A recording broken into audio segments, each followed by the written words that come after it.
Hello everyone, welcome back to my channel. If you've ever wanted to learn how to knit, but had no idea where to start, you're in the right place.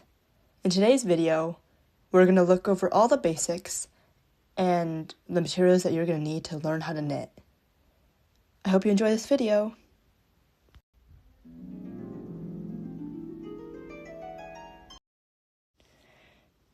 So the first step in learning how to knit is gathering materials, and the basic material is, of course, yarn.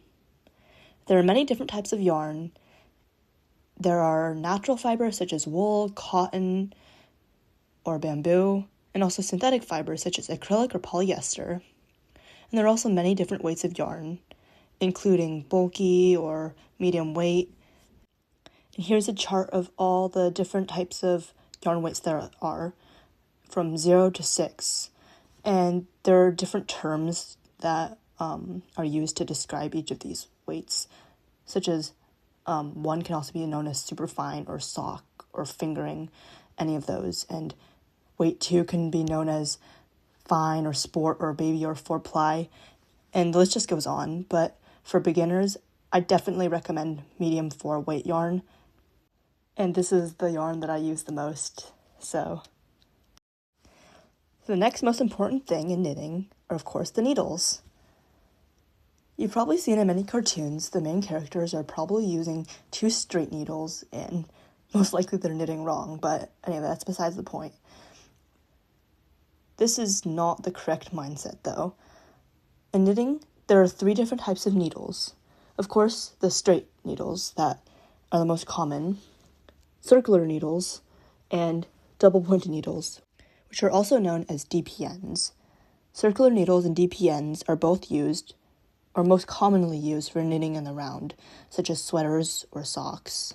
For beginners, straight needles are definitely the easiest, and they're the most straightforward to work with, so I definitely recommend using those when you're first beginning to knit. Now, we're ready to cast on. Casting on is just a fancy way of saying starting the knitting piece. Alright, so I have my needles and my medium weight yarn. And so the goal is to cast on stitches along this needle. So there are like loops around this needle, and each loop is a stitch. So to start, I like to make a slip knot. So you make a loop with the yarn, with the working yarn side on top of the tail yarn side. And then insert the needle through the back of the loop. Grab onto the working yarn part,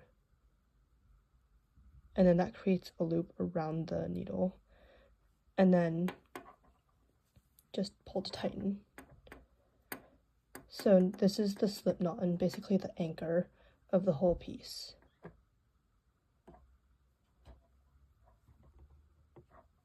So to start casting on the stitches, grab your index finger, put it under the working yarn, and then twist your finger so it's facing away from you. Insert the needle under the yarn, remove the index finger, and pull.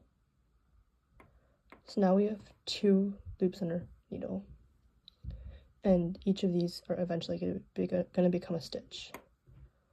So just repeat this until you have the desired number of stitches cast onto the needle.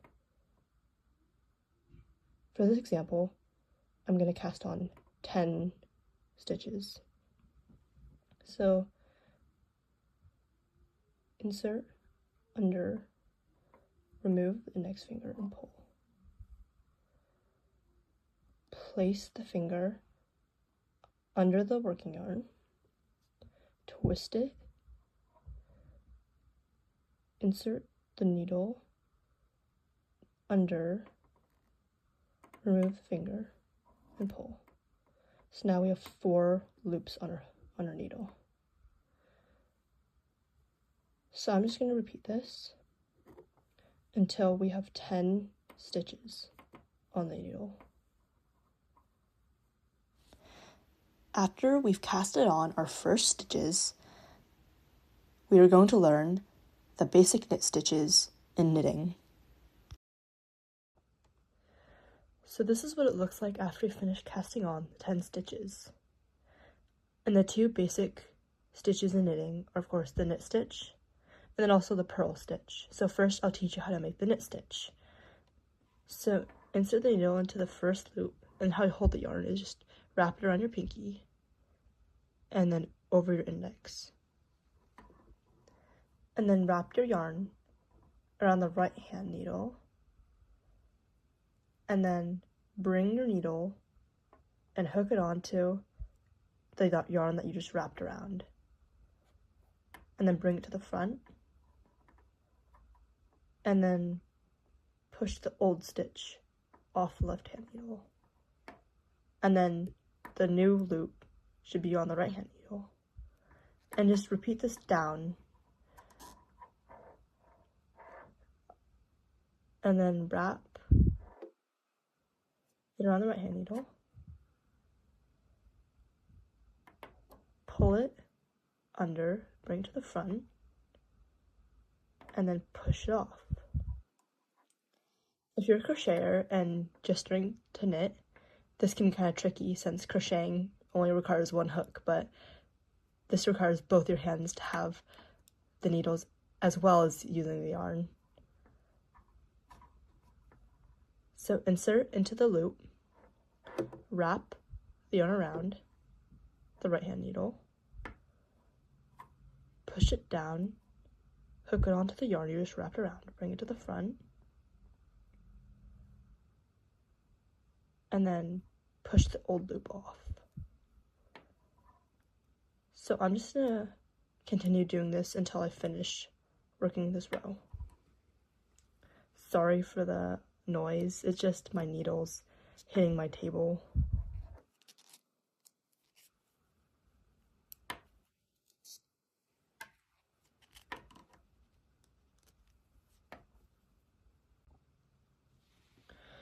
Alright, so I finished this first row of stitches, and you can kind of see the stitches next to each of the loops. And for the second row, I'm going to be purling down. So switch the right and the left hand needle, so now the left one is in the right hand and the right hand one is in the left hand one. And flip it over, so to purl, instead of inserting the hook from underneath like in the knit stitch, you'll be inserting from the top down, like that. And then you'll also be wrapping the yarn in this direction, so like that. And then instead of bringing it to the front, you'll pull it and bring it to the back, and then slip off. And right now we're working on the wrong side, and the wrong side is the side that doesn't look as good as the right side. Insert the hook into the next stitch, wrap it around counterclockwise, pull the needle to the back, and then slip the old stitch off the left hand needle. Insert from the top down, wrap the yarn around counterclockwise, bring the needle to the back, and slip the old stitch off. As you can see, the wrong side looks different than the right side. The right side makes little like V's, like each stitch is looks like a V, but the back side is just like little bumps. So continue purling down the row, and I'll meet you back when I finish knitting this row.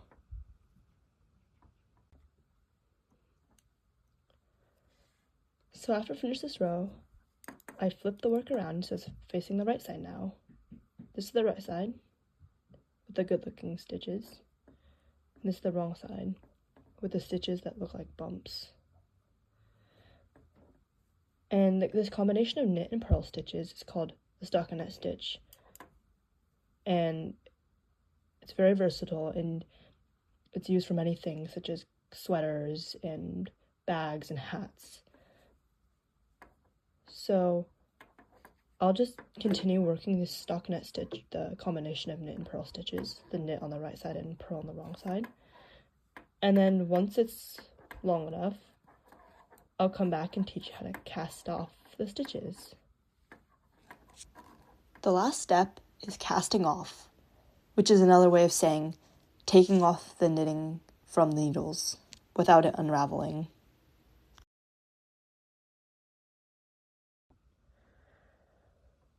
So now we're ready to cast off, and if your piece is curling, don't worry, that's natural for stockinette stitch. And when you're ready to cast off, make sure to be on our right side, because the method that I'm going to teach you is like a knit stitch, and so you just finished a purling row.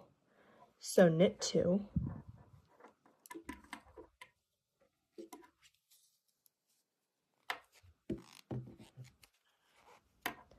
and then some people like to use their left hand needle, but I prefer my fingers because it's easier for me that way. So grab the bottom loop, like the bottom stitch, and then pull it over the top loop. So there's one remaining loop on the needle.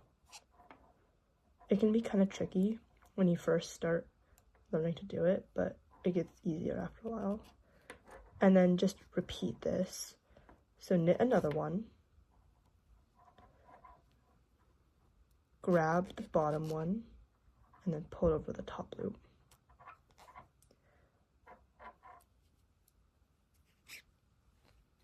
Knit 1,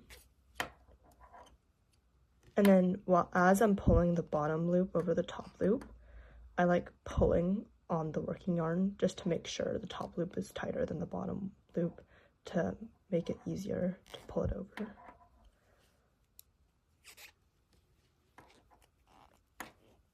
Knit, take the bottom loop and pull it over the top loop.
And then once you have one loop on your right hand needle, you can grab your scissors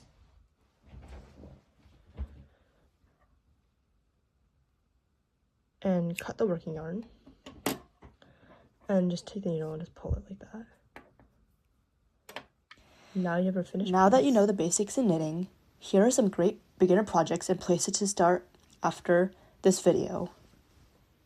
So some great beginner projects to practice the stitches and getting the hang of using the needles are dishcloths, scarves, coasters, or you can just keep knitting random squares just to practice.